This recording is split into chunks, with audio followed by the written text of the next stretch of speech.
গছ মাটিরু নিয়ে খনিজ লবণ আউ জল সে নিয়ে রে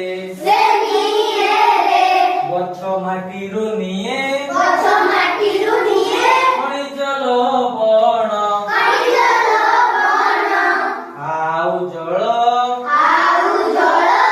সে নিয়ে রে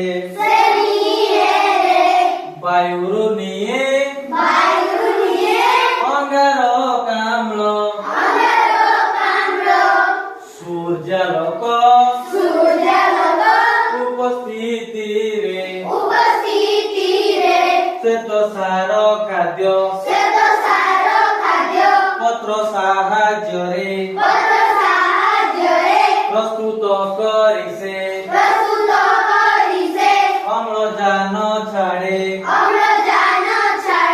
শ্বেতসার খাদ্য পত্র সাহায্যরে প্রস্তুত করিছে অম্লজান ছাড়ে প্রক্রিয়া ঘটে দিন তমাম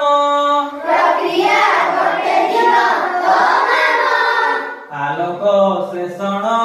তা নাম আলোক শেষণ তা নাম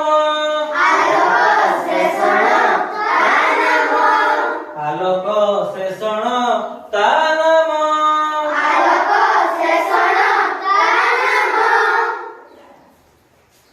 বস গুরু দেখি বস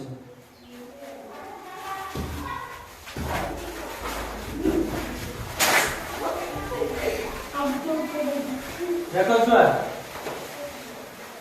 ଆମେ ଗୀତଟା ଗାଇଲେ ଯୋଉ ଗୀତଟା ଗାଇଲେ କୋଉ ବିଷୟରେ ଗାଇଲେ ଆଲୋକ ଶ୍ଳେଷଣ ପ୍ରକ୍ରିୟା ବିଷୟରେ ଗାଇଲେ ଯାହାର ନାମ କହିଲେ ଆମେ ଆଲୋକ ଶ୍ଳେଷଣ। ଆଚ୍ଛା ଏହି ପ୍ରକ୍ରିୟାରେ ଆମେ କଣ କଣ କହିଲେ ନା ଗଛ ମାଟିରୁ କଣ କଣ ନଉଛି ଜଳ ନେଲା ଖଣିଜ ଆଉ ବାୟୁରୁ କଣ ନଉଛି ଅଙ୍ଗାରକାମ୍ଳ ନେଇ ସାରିଲା ପରେ ଗଛରେ ସିଏ ସୂର୍ଯ୍ୟାଲୋକ ଉପସ୍ଥିତିରେ ଏଠି ଦେଖିବା ମାଟିରୁ ନଉଛି ସିଏ ଜଳ ଏବଂ ଖଣିଜ ଲବଣ ବାୟୁରୁ କଣ ନଉଛି ଅଙ୍ଗାରକାମ୍ଳ ଏବଂ ସୂର୍ଯ୍ୟାଲୋକ ଉପସ୍ଥିତିରେ